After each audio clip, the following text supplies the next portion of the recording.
to Energy Vista, a podcast on energy issues, personal and professional trajectories. I'm your host, Leslie Palti-Guzman. In each episode of this podcast, we chat with energy experts from all around the world. They tell us about their passion, inspiration, and aspiration. And one of my favorite parts of this podcast is the focus on their personal trajectories. I always learn a lot and find it very inspiring. It's May 3rd, 2019, and time for a new Energy Vista episode. Today I'm exchanging with Clara Gillispie. Clara is our Senior Director of Trade, Economic and Energy Affairs at the National Bureau of Asian Research, known as NBR. She's a specialist on energy security, trade, innovation, and geopolitics in Asia-Pacific. Clara is based in Washington, D.C. And Clara is actually just back from 2 back-to-back trips from Australia. She was in Australia and in South Asia.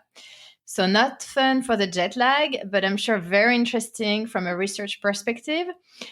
So we will discuss some of her findings, especially in relation with the Indo-Pacific strategy. Hi, Clara. Hi, Leslie. Thank you for having me on. Yeah, I'm very happy you can join. In today's episode, I'm going to spice things a little bit, to spice it up. And I would like to start with your personal and professional trajectory. So tell us a little bit, how did you become interested in energy security?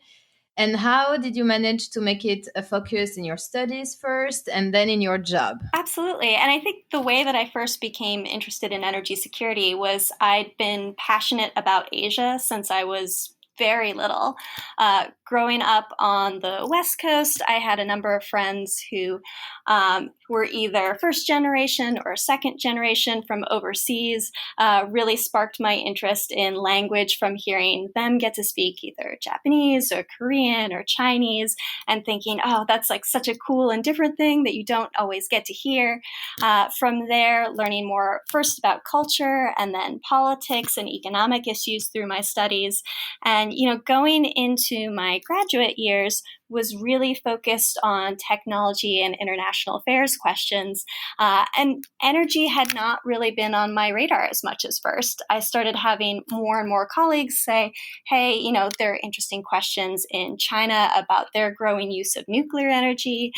There's a lot of potential for these technologies to really improve quality of life.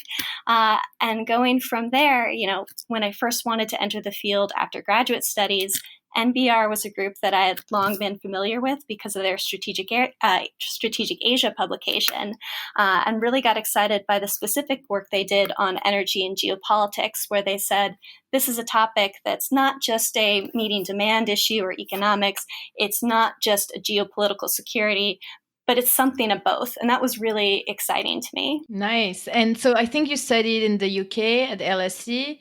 And also in Japan?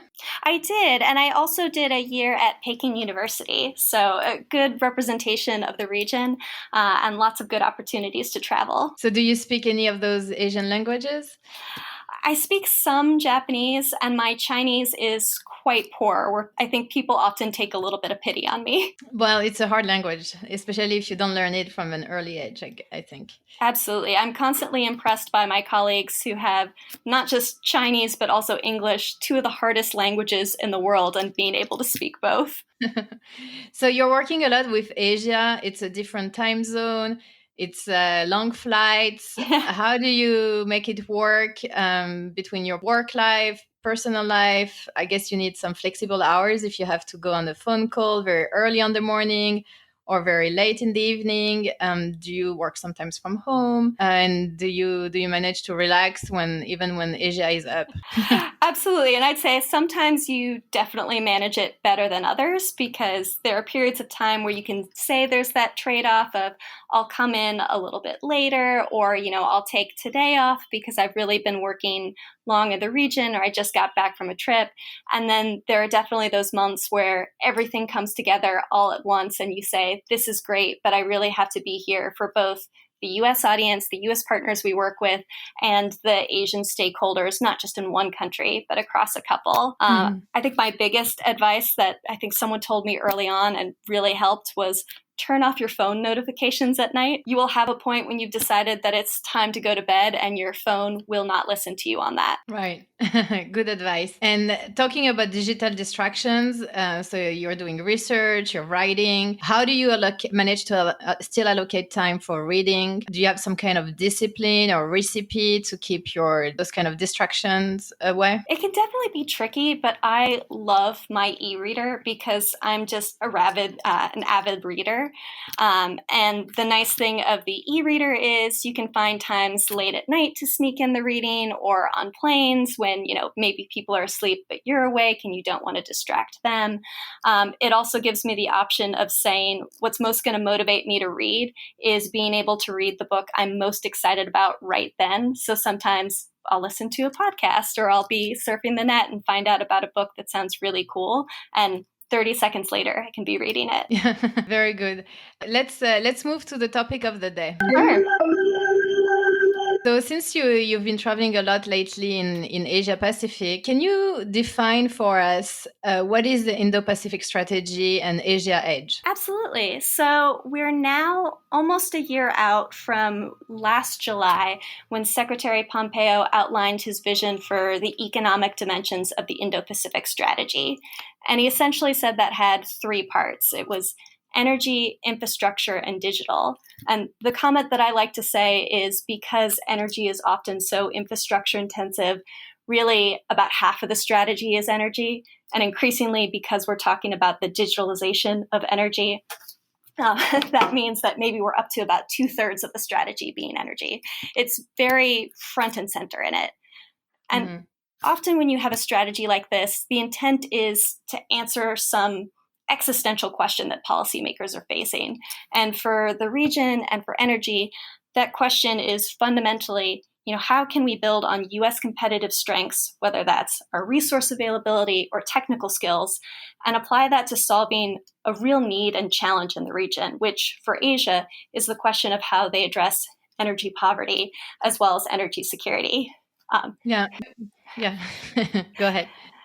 Because you asked me to define Asia Edge, I would say some of that I am still waiting to hear as well. We've seen elements of the build up to that, of saying here are the values that should drive it, whether you're talking about energy security as an important priority, rules-based system, free and open trade, but how you really operationalize that and what the actual actions are that behind that, I think we're going to start to see in the next few months. Yeah. And is it a Trans-Pacific Partnership 2.0, or it's very different in terms of goal and countries involved? That's a great question. I mean, in terms of, is it TPP 2.0? They certainly share a significant vision, right? Which is Asia is the world's most significant market and will only increasingly become so. And a rules-based system benefits everyone. In terms of the countries that are involved in it, we know that Japan is very much front and center in this, Australia. So in that sense, there are echoes of TPP type themes. But you also see a real vision for India being front and center. And then I think a question mark about China, but a hope that it would be a system that China could also join in, given its own significance as an energy consumer. That's an interesting point, because what I've been hearing so far is that it's more to counterbalance China, especially in terms of infrastructure building and in terms of alliance in the region. There's certainly some of that, especially when you talk about the Belt and Road Initiative. And I think this administration asking themselves the question, okay, if China's BRI initiative is going out and meeting a very real need in the region, and we don't think that aligns with our values, can we play a role? And if so, what is that role? Yeah. So do we increasingly see blurred lines between governments and private sector when it comes to build strategic infrastructure? And what are the pitfalls to avoid when we think about this partnership? Oh, that's a really hard question. I was going to say it's something you can almost develop your PhD on, and I bet several people are right now. I'm sorry to put you on the spot, but I can help you. Yeah, I mean, when you think about both the private sector and governments, There certainly is some blurring in this space. When we talk about infrastructure, we talk about the energy sector, really, we often think of this as something that's exclusively driven by the private sector. But in fact, I think the IEA highlighted that something like 80% of all energy investments globally are made by governments. So governments have a really important role in terms of both providing financing, but also helping to direct and shape what some of the choices are. In terms of the blurring, you do see a number of areas where there are public-private partnerships in bringing things to scale, and that's genuinely a good thing.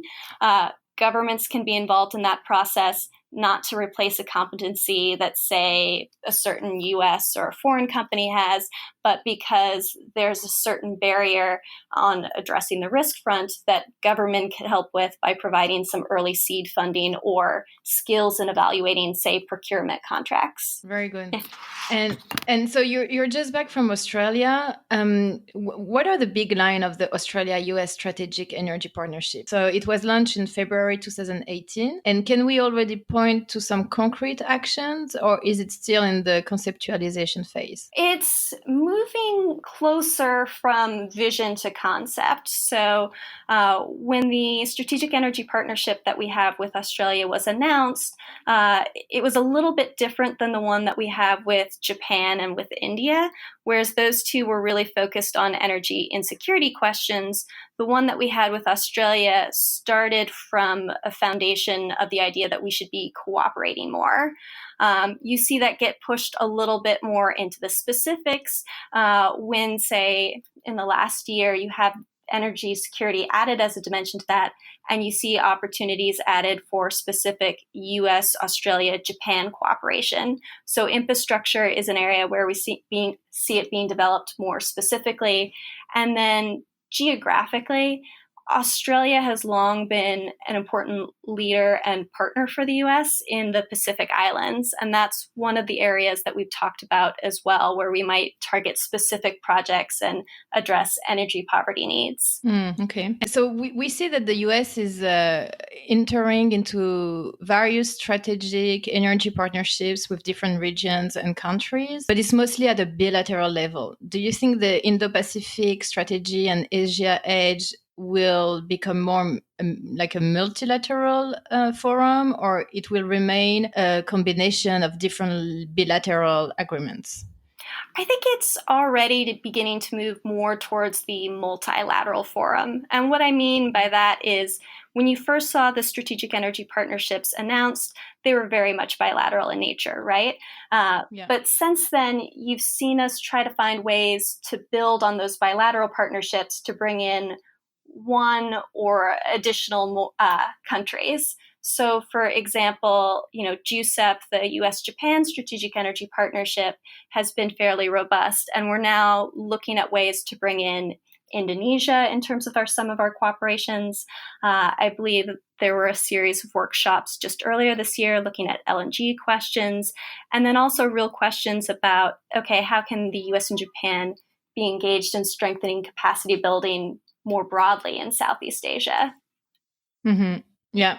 And Southeast Asia seems to be a place where we see competition between big powers. Absolutely. Do you think we're going to see an emerging Japan, US, Australia alliance to build together infrastructure over there to compete with the Chinese infrastructure built up? I think we're already seeing some of that cooperation and alliance of, the US and Japan in particular have been very engaged in working together on infrastructure development questions. I think other item that I'm trying to keep in mind is while there's definitely some element of us trying to present a direct alternative to China, there are also times that we might find it beneficial to work with China. So Japan and others have highlighted this. are there opportunities for, say, the AIB and ADB to work together on projects when it's on mutual interest and it can be guided by certain values, such as ensuring, more transparent contracting. Yeah. And how much is the Indo-Pacific initiative and particularly Asia Edge focusing on all the above energy versus just fossil fuels? To date, I would say that a large and primary focus of the strategy has been not just fossil fuels, but natural gas in particular. And there's a degree of that makes a good amount of sense to me. It's an area where the U.S. not only has an abundance of supply right now, but there's a real need and desire for it in Asia, both in terms of just meeting that gap in energy demand, but also the effort to switch to cleaner fuels than inefficient coal. But I think it's not just LNG and not just fossil fuels, although some of those areas are a little in question for next steps. And what I mean by that is you do see in GSEP, you do see in other discussions, talk about the importance of innovative nuclear to the strategy. This is still a little in the fossil fuel space, but also talking about CCS or other technologies that can reduce emissions stemming from coal-fired power generation. Wind and solar, other renewable energy forms, you have certainly seen less on that. I think no question there, but it's not necessarily envisioned as being excluded by the strategy. Okay. And from your trip in Southeast Asia, how do you feel this initiative is being perceived? How is it received? I think the initiative in particular, some countries are still waiting for more information on how it's fleshed out. But in terms of its goals and resource opportunities, it's being received very well. So every time I make a trip to the region, whether it's Thailand, Myanmar, South Korea, one of the first comments I'll often hear is, we're very excited for the U.S. focus on LNG because that's something that we see as a key opportunity for us to work on. And we've long been saying that we hope the U.S. would support more free and open trade between our countries on that. Good. Well, that's definitely something I've been started working on, and I will continue to work on. So that's a very good topic and very interesting topic. So, Clara, maybe a last question, going back full circle to your more professional trajectory. So you're working a lot with some counterparts in Asia. As a woman, do you feel some cultural differences or challenges to work with some Asian parties? Some of the cultures are very male-dominated. Has it been a problem in terms of credibility or how people were perceiving your work? In some ways, what you highlight is a challenge of working in the energy sector overall, which has long been viewed, not just in the region, but here in the US as a very male-dominated field. I can remember going into meetings and thinking, wow, there are two women in this room. Thank goodness it's not just me this time. And I certainly experienced that in Asia as well. But by and large, and I'd say particularly thinking about the programs that I've been involved in recently, it's encouraging in the region to see more women involved in the field, more women focused on panels, getting the opportunity to highlight expertise in their own right, and just learn from people as peers. But it's still somewhere where there's a long ways to go. Yeah, definitely. I think I've seen, I don't know if you agree with me, but some kind of changes, especially like end of 2018, 2019, in terms of female representation in panels at conferences and forums. I mean, there is still some work to do, but I think it's starting to yield some results. I think so too. And even in the areas where we're lagging behind, there seems to be a greater willingness to call that out as well. So that's not necessarily solving the problem, but not letting it go kind of below the radar or make excuses for it. Right. Exactly. Good. Well, thank you so much, Clara, for joining the podcast, and thank you for your insight, which is always very interesting and brilliant. So, talk to you soon. Thanks. Oh, thank you. It's wonderful to join, and always great talking with you.